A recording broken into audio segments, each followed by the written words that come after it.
What is going on, ladies and gentlemen? Welcome back to the Draft Hub and welcome in Buccaneers fans. As today, I'm going to take you through my 2026 7 round Tampa Bay Buccaneers mock draft. Now, it really a tale of two seasons for the Tampa Bay Buccaneers, starting off 6-2 and looking like true Super Bowl contenders out of the NFC, finishing 8-9, even winning in week 18.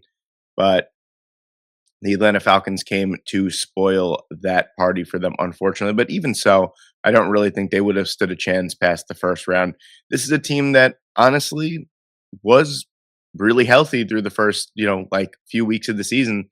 And then once the injuries started piling up, it went downhill very quickly for them. And even after the sprained AC joint in the left shoulder by Baker Mayfield, it kind of seemed like even though that wasn't his dominant throwing shoulder, it kind of seemed like the season kind of went off the rails for him after that too. So just an injury marred season by the Buccaneers. A few areas that definitely need to be improved on: linebacker for sure, edge. Those are my two biggest needs that we need to take care of in the first couple of rounds here.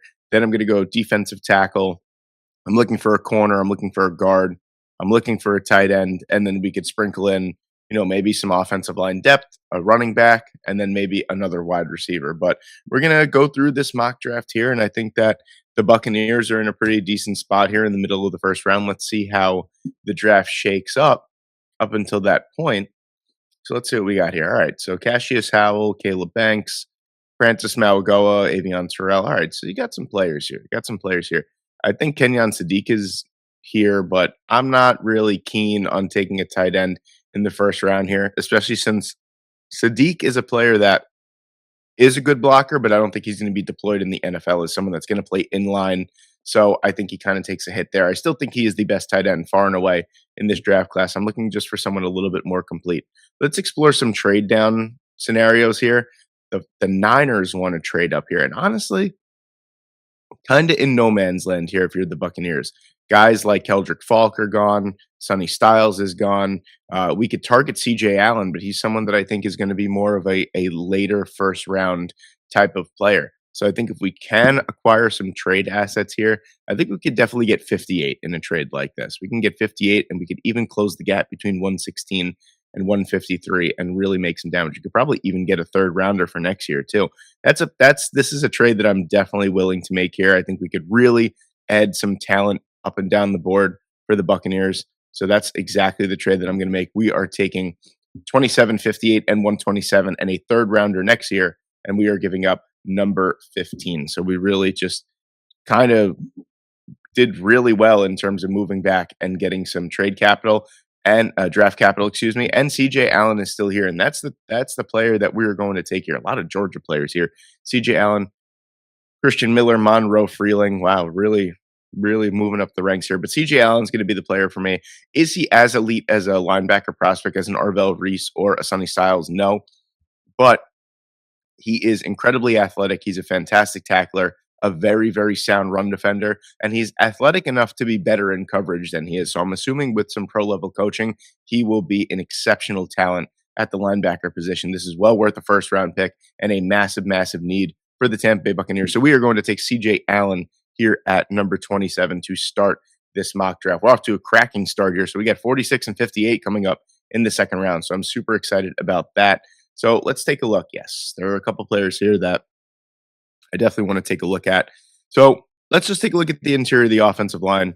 I kind of figured some of these guys were going to be gone. Chase Basantis is a player that we might be able to swing around at 58 and take to be, just exactly what we need on the offensive line. Let's take a look at edge here. I think edge is a huge need, and there's a couple players on the board here. I love Romello Height. Just don't really think he fits what this Tampa Bay Buccaneers team is looking for in terms of an overall edge rusher. LT Overton is really strong as well. Great run defender, but doesn't really bring too much as a pass rusher. And then you have Zion Young, where Zion Young is kind of the best of both worlds at this point. And Zion Young is a player that is a very sound run defender, sets the edge incredibly well, and is a premium pass rusher for the position. Let's look up his numbers real quick. He is very, very in the higher percentiles in pretty much everything. He had a fantastic season for the Missouri Tigers. Last year was great for him as well. A little bit more of an expanded role this year, but he was exceptional this year. a really, really strong player. Let's just take a look at the tight ends on the board before we do anything crazy on this side. I don't really think there's anyone. Eli Stowers is a player that maybe we can get at 58. I'm hoping that he'll probably either him or Max Clare will be around at 58. Maybe not, but either way, I think that would be a really, really strong pickup for us there in the second round. But I think we're going to take Zion Young here. I think it just makes a lot of sense. We're adding to the edge rushers as well. Let's just take a look at defensive tackle because there could be someone. There is someone that I have in mind that we're going to be looking at because I really want more of a run stuffing interior defensive lineman. Whereas Kalijah Cansey, when he's healthy, is really good. He's more of a pass rusher, and Vita Vea is, obviously that run plugging nose tackle. But we do need another run oriented defensive tackle. So let's go back to the edge, and we're going to take Zion Young here at number 46. And we're coming back around for 58. I'm very curious to see who is on the board at this point. Josiah Trotter would have been a really, really fun player to take around this time. I just couldn't guarantee that he was on the board, and I do think CJ Allen is a way better player than he is. No disrespect. Max Clare being on the board here kind of really interests me. I think Max Clare is the best overall tight end in the class. I think as a receiver, as a blocker, he's incredibly sound. This is a team that really could use another weapon in the middle of the field. Kate Otten just kind of sort of declined the last couple of years in the middle of the field. Coke Keeft, they used a lot of different tight ends over the last 3 or 4 years in the middle of the field. But yeah, Kate Otten is a player that kind of sort of came along strong towards the end of the season again, but he is a free agent this year. I think Max Clare is a player that can come in and kind of just be your number one tight end right away and be really exceptional, to be honest with you. It's 6'4", 255 pounds, the prototypical tight end size, really, really strong blocker as well. He was one of the top graded blockers in the country for the position as well. Great contested catch guy. Just someone that I would say kind of fell under the radar at Ohio State this past year just because of, Carnell Tate and Jeremiah Smith, Julian Say, and all those kind of guys. But Claire was as sound as you can get for the tight end position. I do like Michael Trigg quite a lot as well, and Jack Endries, but I think that Claire is just really, he's kind of a combination of both, where Endries is a really good blocking tight end and Trigg is a really good receiving tight end. Max Clare just gives you the best of both worlds. So that's what we're going to take here at number 58. We are going to take Max Clare at this point at 77. I'm looking to upgrade the defensive line here. So let's take a look at the players that will be on the board around that time. I think that there is a couple of good players that I had in mind here. Corner is something that I think we can upgrade pretty soon as well. Jamel Dean being a free agent. We could probably wait till 116, honestly. There's a lot of good corners down the board in this draft class. And right away, people think that if I don't take a player really soon in the draft class, like in the first 3 rounds, they just automatically don't assume that that's a good player. That is not true in the slightest. I don't know where people get that from, but that is certainly not true. Let's take a look at interior. Oh, Basantis is still here. No, I do think the interior of the defensive line is a little bit more of a need. Is it? Santos would be really, really strong here. We could probably upgrade the interior of the defensive line with later picks here. All right, we'll take Basantis here at this point. I can't really see him falling much farther than this. I think this pick makes a lot of sense. I do think he is a very athletic, strong guard. As a Texas A&M fan myself, I think he's a little overrated as a draft prospect, but that doesn't mean that he's not a plug-and-play starter along the offensive line. So Basantis is a really, really strong player. He's going to be a great pass blocker. Needs a little bit more polish as a run blocker, but a really, really athletic and strong pass blocker, and that's something that this Tampa Bay Buccaneers offensive line needs. And we're going to take Chase Basantis here at number 77. So the way that this draft is shaking out for me, I'm a big fan. CJ Allen, Zion Young, Max Clare, Chase Basantis. I think it's going very, very well up until this point. Now we're going to take a look at the interior of the defensive line and corner at this point as well. So let's take a look at the corners that are currently on the board. Jalen Kilgore is here, and I think that's the play that we're going to make. I think Kilgore is just an exceptional talent that is going to be able to go all over the defensive backfield. He has a little bit of everything in his game, and he's also just about to be 21 years old. Let's take a look at the snap alignment here. just all over the place for the South Carolina Gamecocks. Kind of reminds me of a watered down version of Nick Emanwari, where I think Emanwari was a little bit better of an athlete and just kind of more polished overall. Kilgore is just a really, really strong player in his own right. 6'2, 211 pounds, can play on the boundary, can play in the nickel, can play in the box, can play single high safety. He's a player that I think a defensive minded coach like Todd Bowles would absolutely salivate at the opportunity of having on his roster. And at this point in the draft, I think this is a really strong place for him here. We're going to take Jalen Kilgore at 116. Now let's take a look at finally upgrading the interior of the defensive line. Either that, or we're going to take a look at a running back here. And I kind of like Damon Claiborne here. Don't forget, I think Rashad White is as good as gone. I think Sean Tucker is a player that can be brought back to go with Bucky Irving. So maybe it's not as big of a need, but until those players are signed, I think we're going to, 127. I think it's a little too rich for my blood. We could probably hold off for now. Let's take a look at the interior of the defensive line. Tim Keenan, Cole Brevard is a really strong player. DeMonte Capehart as well. Cole Brevard is a really strong player. That's a tough one, but he's too much of a Vita Vea for me. He's 6'3", 346 pounds. That's not really a player that I'm looking to add. Tim Keenan is a really strong player. Didn't have the greatest season for Alabama this past year, but coming off of a really strong season last year, good run defender overall. Last year, obviously, he was exceptional.